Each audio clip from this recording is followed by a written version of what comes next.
Bienvenue à bord du nouveau Jeannot 64. Cette nouvelle unité sortie il y a juste quelques mois est le nouveau bateau amiral de la flotte Jeannot. Ce bateau était conçu autour de 4 concepts clés. La première, c'est d'entrer dans un univers de superyacht, qui veut dire du style, du confort et du volume. En plus, on voulait avoir un pont à vivre, un pont sur lequel on a presque la moitié du pont donné à la détente à bord. En plus, on voulait faire pas que du volume, mais vraiment de l'espace, de donner des espaces uniques à l'intérieur comme à l'extérieur pour vivre, cuisiner, bouquiner, passer du temps à bord. Vraiment, tous les détails en termes de l'ergonomie ont été soigneusement regardés.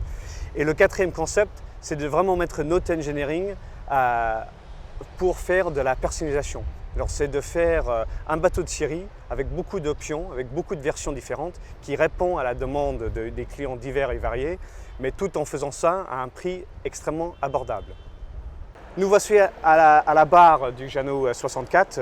On a un Volvo D4 qui nous permet d'avoir des commandes électroniques à portée de main, propulseur avant, propulseur arrière rétractable, toutes les informations du moteur, des boutons directs pour le gain d'eau, le captive winch et les enrouleurs de génois. Bien sûr, un écran tactile qui permettant de voir l'AIS, le radar, la cartographie et toutes les infos de bord. Et bien sûr, cette belle barre à proximité des winches et toutes les manœuvres du bateau. Juste devant la barre, on retrouve cette zone de manœuvre qui est une zone très bien aménagée avec 2 winches, dont un winch rewind qui permet de border et choquer électriquement avec tous les cordages qui revient, et puis un deuxième winch de génois qui est utilisé dans le cas d'un grand génois ou d'un code 0. Et ce winch peut être également équipé en électrique. Cela permet vraiment une zone de manœuvre du bateau. Vous allez voir qu'ailleurs dans le bateau, vous n'avez pas de boot ni de winch. Alors c'est vraiment regrouper ça ici pour donner le confort maximum aux gens qui sont à bord. Ensuite, en allant vers l'avant, on retrouve 2 consoles, dont un est équipé avec un évier et l'autre avec un frigo, qui permet d'avoir vraiment du confort à bord facile et à portée de main. Et même à l'arrière, on a la plancha qui peut aussi faire barbecue, qui sort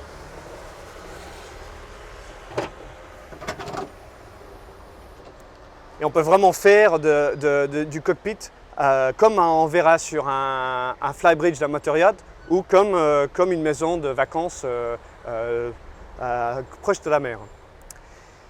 Et puis ensuite, on a cette deuxième zone du cockpit, qui est une zone où on a 2 tables symétriques. Les tables peuvent monter et descendre d'une manière télescopique, qui permet d'avoir, comme on voit ici, avec une transformée plutôt en bain de soleil, et l'autre en table de repas, apéro.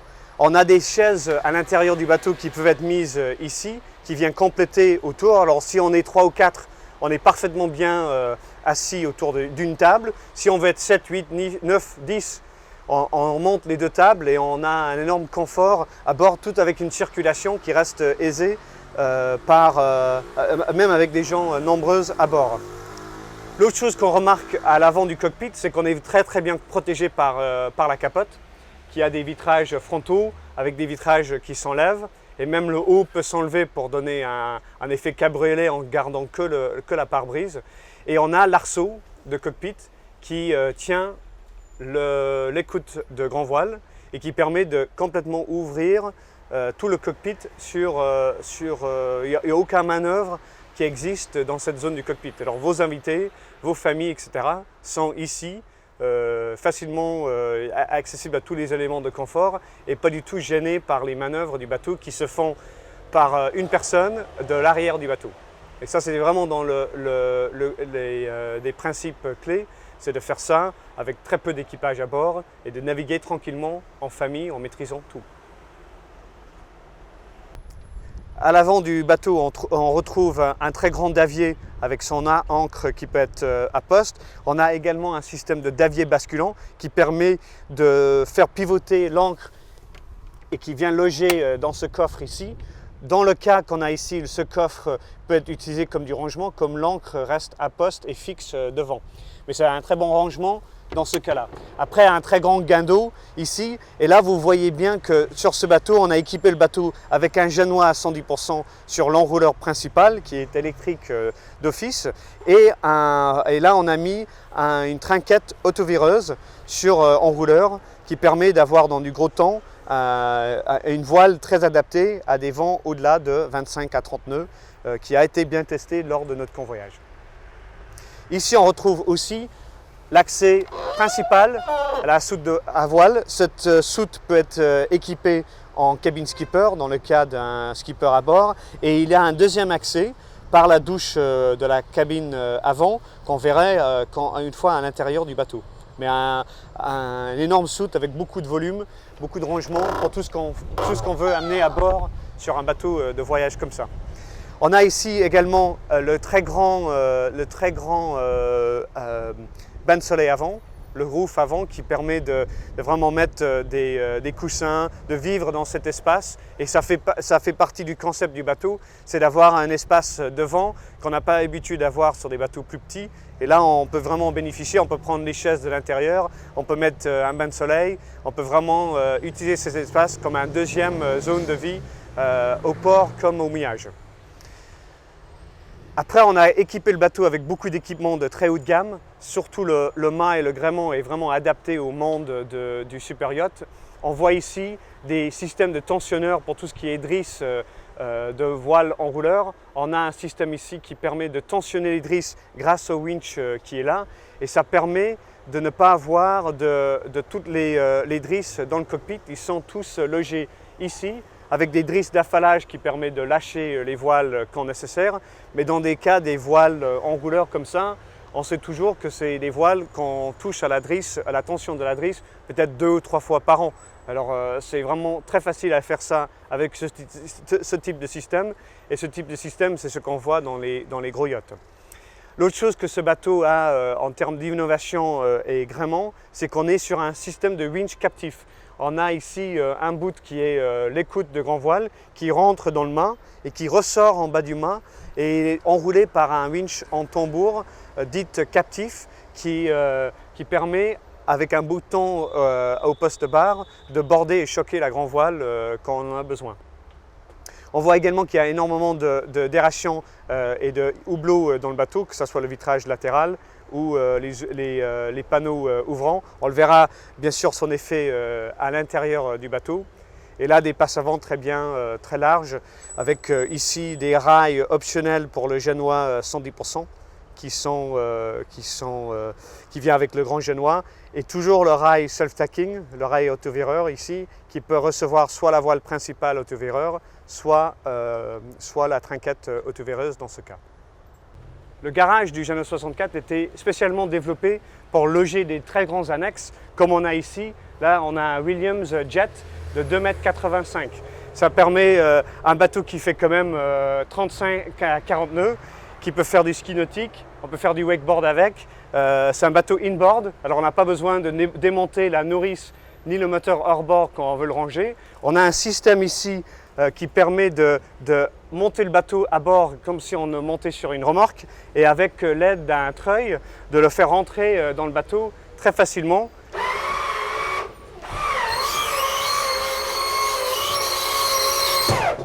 Et ça, on voit qu'un bateau comme ça qui pèse plus de 250 kg, on le fait seul, à la main, à l'aide du treuil et du système de mise en place du tender. Et ici, sous ce coffre-là, on a l'accès direct dans le garage. Alors on peut accéder au garage même avec la jupe arrière fermée. Et on a, même avec le Williams 285 rentrée, la place pour mettre des pare-battages, des amarres, des cordons de prise de quai, etc. Nous voilà à l'intérieur du Jeannot 64. C'est là où le travail d'Andrew Winch et son équipe se voit réellement. C'est qu'il a traité tous les espaces d'une manière extrêmement ergonomique, une descente qui est très facile à utiliser, pas très peu haute. Et on voit ici le traitement en bois clair, mais avec beaucoup de rappels du bateau. Il voulait une ambiance nautique. Alors on voit les vaigrages avec les stries dedans, on voit le mât recouvert de cuir, on voit beaucoup de détails cuir et inox partout dans le bateau parce que c'est des matières nobles et marins. C'est un aménagement extrêmement facile à vivre, beaucoup de lumière, beaucoup de luminosité à l'extérieur, que ce soit par les panneaux de pont ou les très grands houblets de coque qu'on retrouve partout dans l'aménagement intérieur, et beaucoup de traitements d'éclairage indirect et direct, tout en variation, qui permet vraiment d'avoir une ambiance magnifique, jour comme la nuit. Ici, on retrouve le carré qui est toujours au même endroit dans le bateau, avec sa table standard, qui est une table fixe. Mais on peut avoir une table ici qui est télescopique et repliable. Mais là, on est sur la table standard. Ensuite, on a la cuisine. Et c'est pareil, la cuisine est l'autre bloc du bateau qui ne bouge pas. On a dans le haut de la cuisine un plateau qui permet de servir des gens dehors comme dedans. La cuisine était dessinée avec les influences de Andrew Winch, mais aussi avec une dame qu'on a pris qui faisait de la cuisine à bord des super yachts, qui nous a amené beaucoup d'idées et de petites astuces. Par exemple, on a une cave à vin ici dans le retour qui s'ouvre vers l'extérieur. Alors là, on met les boissons, de l'eau, du jus de fruits, les coca, etc. En plus du vin, bien sûr. Mais tout ça, c'est accessible par des gens qui sont dans l'aménagement du bateau et qui ne viennent pas dans le frigo principal du bateau, qui est plutôt réservé aux gens qui font la cuisine. Dans les autres parties des aménagements, on a un lave-vaisselle mielé taille maison. On a bien sûr la poubelle ici. On a beaucoup de rangements sur tous ces endroits ici. On a un four qui peut être un four et chaud électrique ou gaz, au choix. Le micro-ondes standard de chez Miele aussi, mais qui permet aussi d'avoir une zone où on peut loger un four à vapeur ou à chaleur tournante. Beaucoup de rangements dans les hauts. Beaucoup de visibilité vers l'extérieur, qui est quand même bien, on n'est pas dans un trou quand on cuisine. Et cette petite plan de travail en face, qui est très bien pour faire des salades, pour faire pas mal de choses. Même une deuxième personne peut travailler ici. Et on voit également que comme on a mis tous les couverts à portée de main du carré et du cockpit, que quelqu'un peut venir faire la table sans gêner la personne qui cuisine. Alors c'était vraiment quelque chose qu'on voulait avoir une ergonomie parfaite au niveau de la cuisine. Juste derrière la cuisine, on retrouve l'arrière-cuisine avec les rangements pour la nourriture, les casseroles, tout ce qui est nécessaire à avoir à bord pour des longues traversées. Et en face, les frigos. Alors on a un grand frigo en haut et deux freezers en tiroir.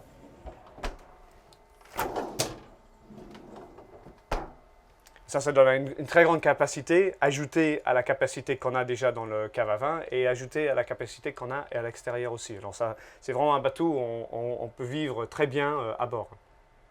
Ce bateau est équipé de 2 cabines avant. Les 2 cabines sont symétriques, c'est les cabines invitées, parce que là on est sur une version du bateau avec la cabine arrière propriétaire, qu'on ira voir tout à l'heure.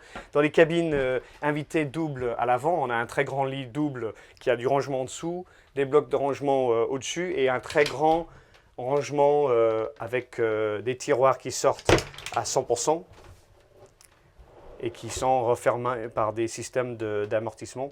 Donc vraiment beaucoup de rangements.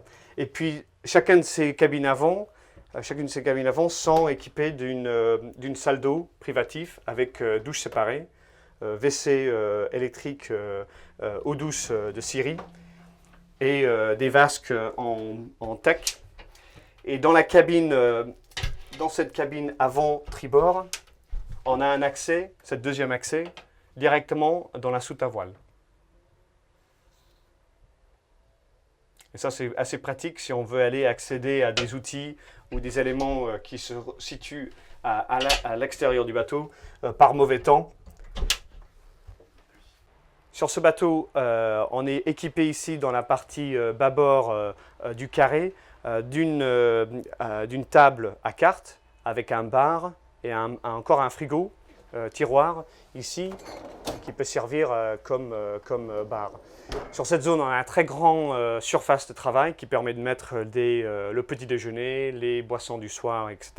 Cette zone-là est une des zones customisables du bateau. On peut mettre ici un très grand sofa qui fait plus de 2,20 m en longueur, ou on peut avoir un sofa plus petit combiné avec la table à cartes, selon les besoins des clients. Et on a, dans les premiers bateaux vendus, on voit beaucoup de différences dans ces choix-là, selon ce que les gens aiment et comment ils utilisent leur bateau. Et aussi dans ce bateau, dans les options qu'on a, c'est qu'on a une cabine ici latérale. La cabine latérale se situe à l'arrière-tribord du carré et qui a 2 lits superposés, dont le lit supérieur peut être replié pour faire un sofa de la cabine basse. Et ici, un grand meuble de rangement qui accueille le lave-linge, sèche-linge. Et puis au-dessus, encore des rangements pour des couettes, des coussins, etc. Et on a dans cette cabine une des 2 accès au cale moteur. Ça, c'était vraiment un des points forts de cette taille de bateau, c'est de pouvoir isoler l'ensemble de l'équipement qui fait du bruit, l'ensemble de l'équipement qui fait de la vibration, dans une zone de bateau qui est facilement accessible, parce qu'il y a une deuxième porte ici aussi à l'arrière. Et on a là-dedans tout ce qui est câblage de 120 volts, le moteur bien sûr, les compresseurs de clim. Ça veut dire que quand la clim fonctionne, on n'a aucun bruit de compresseur en dehors de cette zone ici. Les pompes d'eau de pression eau, la pompe d'eau de pression pour le dessal, tout ça est concentré dans cette cale moteur qui permet aussi un accès facile. Et quand on ferme la porte, tout ça est bien isolé. Dans la partie technique, un des avantages d'avoir mis le sol du carré plus haut, c'est pour pouvoir loger dessous beaucoup de techniques. Alors ici, on a un groupe électrogène de 17,5 kW qui peut alimenter l'ensemble des systèmes du bateau. Et en dessous, le carré, on retrouve les 830 litres de fuel et les 1000 litres d'eau également logés sous le carré. Alors tout cette carré surélevé permet de mettre en dessous tout ce qui est poids et réservoir. Juste à l'entrée du bateau, on retrouve tous les tableaux électriques. Alors on a ici un tableau facile où on a l'ensemble des pompes, des éclairages, les frigos, tout ce qui est on va dire dans le quotidien qu'on utilise avec les coupes batteries. Tout ça c'est centralisé ici. Et on a également un tableau et ce tableau permet de voir les niveaux des batteries, le niveau de charge, toute l'alimentation électrique entre les clims, le groupe, les prises de quai et les réservoirs, que ce soit les réservoirs d'eau, les réservoirs fuel ou les réservoirs eau noire. Et tout ça, c'est géré ici très facilement. On peut même couper les éclairages, les remettre en route, les éteindre complètement, mettre des alarmes. On a vraiment une maîtrise du bateau complet à travers ce tableau. En allant vers la cabine propriétaire, on retrouve une zone ici qui est encore une zone qui a plusieurs choix selon les propriétaires. Ce bateau est équipé avec cette zone en toilette de jour qui permet d'avoir un WC pour les invités à bord et aussi pour la cabine latérale. Mais cette zone-là peut être aussi équipée en atelier avec des soutes de rangement et un lieu de travail pour les outils, pour les rechargeurs de perceuses, etc., pour des gens qui vont voyager.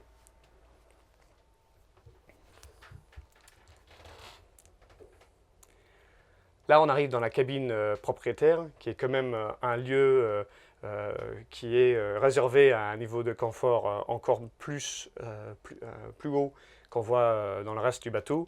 On a des lampes qui ont été dessinées par Andrew Winch. On a un lit ici d'1,80 m de large par 2,05 m de long, alors un très très grand lit. Un sofa en face, des bibliothèques de chaque côté.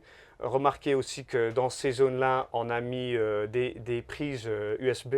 Alors on peut recharger facilement des tablettes, des téléphones grâce aux prises USB directement et pas avoir de chargeur spécifique de 120 volts. Et on a aussi un bloc de rangement très important, un double bloc, en effet avec deux penderies et toute une série de tiroirs qui sont très longues, toutes sur un amortisseur. Et puis fini ici avec un bureau, avec un pouf et bureau ici. Et on a ces grandes ouvertures qui a la possibilité d'avoir une échelle. Alors l'échelle elle est fournie et on peut sortir et rentrer par cette zone-là. Si on veut se lever le matin pour aller se baigner, on peut faire ça directement par ça. Et puis bien sûr ces ouvertures, ils créent une énorme, beaucoup d'éclairage et beaucoup d'aération dans la cabine arrière, qui est assez rare sur des bateaux plutôt de center cockpit. Et là, on offre vraiment un cockpit arrière avec quand même l'aération et de l'éclairage. Et puis, le propriétaire a une salle d'eau privative qui est encore plus grande que les autres, avec une zone de douche séparée, le WC électrique, et puis un deuxième accès, le deuxième accès au cale moteur ici. Merci d'avoir visité le Jeanneau 64 avec nous. C'est vrai qu'en si peu de temps, c'est difficile de parler de autant de détails qu'on a mis dans ce bateau, mais on vous invite de venir le voir. Il sera présent au Salon de Cannes en septembre. Et bien sûr, toutes les infos du bateau se retrouvent sur notre site web à jeanneau.com.